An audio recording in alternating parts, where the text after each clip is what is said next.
ಇಲ್ಲಿ ಯೋನನು ಒಂದು ದೊಡ್ಡ ಪಟ್ಟಣವಾಗಿರುವಂತ ನಿನಿವೆಗೆ ಹೋಗಿ ಸುವಾರ್ತೆಯನ್ನು ಸಾರಬೇಕೆಂಬ ಒಂದು ಅಪ್ಪಣೆಯನ್ನು ದೇವರು ಕೊಟ್ಟಿದ್ರು. ಡೈರೆಕ್ಟ್ ಆಗಿ, ಮನುಷ್ಯರು ಹೇಳಿಲ್ಲ, ದೇವರು ಕೊಟ್ಟಿದ್ರು ಡೈರೆಕ್ಟ್ ಆಗಿ. ನಿನಿವೆಗೆ ಹೋಗಪ್ಪ, ಅದೊಂದು ಪಟ್ಟಣ, ಆ ಪಟ್ಟಣದಲ್ಲಿ ಅನೇಕರು ನಾಶನ ಮಾರ್ಗದಲ್ಲಿದ್ದಾರೆ, ಅವರನ್ನು ನಾನು ಕೆಡಿಸಬೇಕು, ನಾಶ ಮಾಡಬೇಕೆಂಬುದಾಗಿ ನಾನು ಯೋಚನೆ ಮಾಡ್ತಾ ಇದ್ದೇನೆ. ಯಾಕಂತಂದ್ರೆ ಅವರು ಒಬ್ಬರು ಕೂಡ ಸರಿ ಇಲ್ಲ, ಅವರಿಗೆ ನಾನು 100% ಅವರನ್ನು ಎಲ್ಲರನ್ನು ನಾನು ನಾಶ ಮಾಡಬೇಕೆಂಬುದಾಗಿ ಯೋಚನೆ ಮಾಡ್ತಾ ಇದ್ದೇನೆ ಎಂಬುದಾಗಿ ಹೇಳುವಾಗ, ಈ ಮಾತನ್ನು ಕೇಳಿಸಿಕೊಂಡಿರುವಂತ ಯೋನನು ಆ ಮಾತನ್ನು ಅವನು ಕಿವಿಗೆ ಹಾಕೊಂಡು, ಆಮೇಲೆ ಅವನು ಮನಸ್ಸಿನಲ್ಲಿ ಹಾಕೊಂಡಿಲ್ಲ. ಕಿವಿಗೆ ಹಾಕೊಂಡ, ಆದ್ರೆ ಮನಸ್ಸಿಗೆ ಹಾಕೊಂಡಿಲ್ಲ.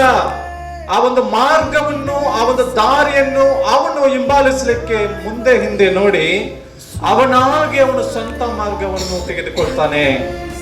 ಇದರಲ್ಲಿ ನಾವು ನೋಡ್ತೇವೆ, ದೇವರು ನಮಗೆ ಒಂದು ಮಾರ್ಗವನ್ನು, ಒಂದು ದಾರಿಯನ್ನು ತೋರಿಸಿರ್ತಾರೆ ಆಲ್ರೆಡಿ. ಆ ಮಾರ್ಗವನ್ನು ಬಿಟ್ಟು ನಾವೇನ್ ಮಾಡ್ಲಿಕ್ಕೆ ಇಷ್ಟಪಡ್ತೇವೆ, ಇನ್ನೊಂದು ಮಾರ್ಗವನ್ನು ನಾವು ಹುಡುಕೊಳ್ತೇವೆ. ಇದು ನಮಗೆ ಈಸಿ ಆಗಿರ್ತದೆ. ಈ ದಾರಿಯಲ್ಲಿ ನಾನು ಹೋಗುವಾಗ ನನಗೆ ಯಾವ ತೊಂದರೆನೂ ಬರೋದಿಲ್ಲ, ಅದು ಈಸಿಯಾಗಿ ನನಗಿರ್ತದೆ, ನನಗೆ ಸಮಾಧಾನವಾಗಿರ್ತದೆ, ನನಗೆ ಅದು ಚೆನ್ನಾಗಿರ್ತದೆ ಎಂಬುದಾಗಿ ನಾವೇನ್ ಮಾಡ್ತೇವೆ, ನಾವೇ ಚೂಸ್ ಮಾಡ್ಕೊಂಡ್ಬಿಡ್ತೇವೆ. ಅಂದ್ರೆ ಯಾವಾಗಲೂ ಕೂಡ ನಮಗೆ ಶರೀರಕ್ಕೆ, ದೇಹಕ್ಕೆ ಕಷ್ಟ ಆಗುವಂತ, ಅವಮಾನಕ್ಕೆ ಗುರಿಯಾಗುವಂತ ಸಂಗತಿಗಳು ಏನಾದ್ರೂ ಇರುವಾಗ ನಾವೇನ್ ಮಾಡ್ಕೊಳ್ತೇವೆ, ತಪ್ಪಿಸಿಕೊಳ್ಳಿಕ್ಕೆ ನಾವು ಪ್ರಯತ್ನ ಮಾಡ್ತೇವೆ. ಇಲ್ಲಿ ಕೂಡ ಯೋನನು ಆ ಒಂದು ನಿನಿವೆ ಪಟ್ಟಣಕ್ಕೆ ಹೋಗಿ ದೇವರ ವಾರ್ತೆಯನ್ನು ಏನಂತ ಹೇಳ್ಬೇಕಾಗಿತ್ತು, ನೀವೆಲ್ಲರೂ ಕೂಡ ನಾಶವಾಗ್ತೀರಾ, ಯೆಹೋವ ದೇವರು ಅಪ್ಪಣೆ ಕೊಟ್ಟಿದ್ದಾರೆ, ನೀವೆಲ್ಲರೂ ನಾಶವಾಗ್ತೀರಾ ಅಂತ ಹೇಳ್ಬೇಕು. ಈ ಮಾತನ್ನು ಹೇಳಿದ್ರೆ ಊರಿನಲ್ಲಿ ಅವರು ಬಿಡ್ತಾರ? ಬಿಡಲ್ಲ, ಏನೇ ಕಾರಣಕ್ಕೂ ಬಿಡಲ್ಲ. ಇಂಥ ಮಾತು, ಕಠಿಣವಾಗಿರುವಂತ ಮಾತು ಯಾರ ಹತ್ರ ಹೇಳಿದ್ರು ಕೂಡ ಎಲ್ಲರೂ ಅದನಿಗೆ ವಿರುದ್ಧವಾಗಿ ಮಾತಾಡ್ತಾರೆ.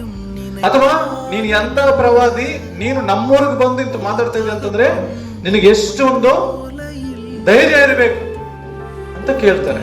ಇವೆಲ್ಲ ಯೋಚನೆ ಮಾಡ್ಕೊಂಡ, ನಾನು ಈ ವಾರ್ತೆಯನ್ನು, ಈ ಶುಭ ವಾರ್ತೆಯನ್ನು ನಾನು ಹೇಳುವಾಗ ನನಗೆ ಅಶುಭವಾಗ್ತದೆ.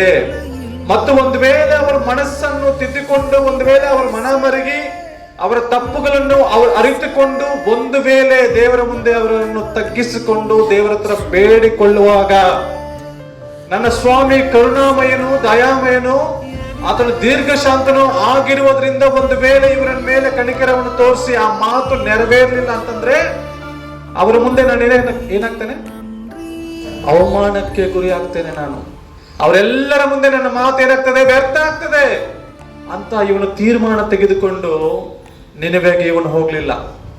ದೇವರ ಸೇವಕನ ಹತ್ರ ಎಲ್ಲಾ ಮಾರ್ಗಗಳಿರ್ತದೆ. ಒಳ್ಳೆಯ ಮಾರ್ಗವು ದೇವರ ಸೇವಕನ ಹತ್ರ ಇದೆ, ಕೆಟ್ಟ ಮಾರ್ಗವು ಕೂಡ ಆತನ ಬಳಿಯಲ್ಲೇ ಇರ್ತದೆ. ಆದ್ರೆ ನಾವು ಸೆಲೆಕ್ಟ್ ಮಾಡಿಕೊಳ್ಳೋದು ಬಹಳಷ್ಟು ಇಂಪಾರ್ಟೆಂಟ್. ಈ ದಾರಿ ಇಕ್ಕಟ್ಟು, ಬಿಕ್ಕಟ್ಟಾಗಿರುವಂತ ಸ್ಥಳ ಯಾವುದು? ಪರಲೋಕ. ಅದರಲ್ಲಿ ನಡೆಯುವವರು ಎಷ್ಟು ಜನ? ಸ್ವಲ್ಪ ಜನ ಅಂತ ಬರೆಯಲ್ಪಟ್ಟಿದೆ ಅಲ್ವಾ? ಆ ಇಕ್ಕಟ್ಟಾಗಿರುವಂತ ಬಾಗಿಲಲ್ಲಿ, ಬಿಕ್ಕಟ್ಟಾಗಿರುವಂತ ದಾರಿಯಲ್ಲಿ ಪ್ರವೇಶ ಮಾಡ್ಲಿಕ್ಕೆ ಎಲ್ಲರೂ ಪ್ರಯತ್ನ ಪಡ್ತಾರೆ, ಆದ್ರೆ ಕೊನೆಗೆ ಯಾರು ಸೇರಲ್ಲ ಅಂತ ಅದಕ್ಕೆ. ಯಾಕಂದ್ರೆ ಯಾವುದೋ ಒಂದು ಗಳಿಗೆಯಲ್ಲಿ, ಯಾವುದೋ ಒಂದು ಸಮಯದಲ್ಲಿ, ಯಾವುದೋ ಒಂದು ಸ್ಥಳದಲ್ಲಿ ಅವರ ಒಂದು ಆ ಗಮ್ಯಸ್ಥಾನವನ್ನು ಸೇರ್ಲಿಕ್ಕೆ ಆಗದ ಹಾಗೆ ಒಂದು ಮಿಸ್ಟೇಕ್ ಮಾಡ್ತಾರೆ.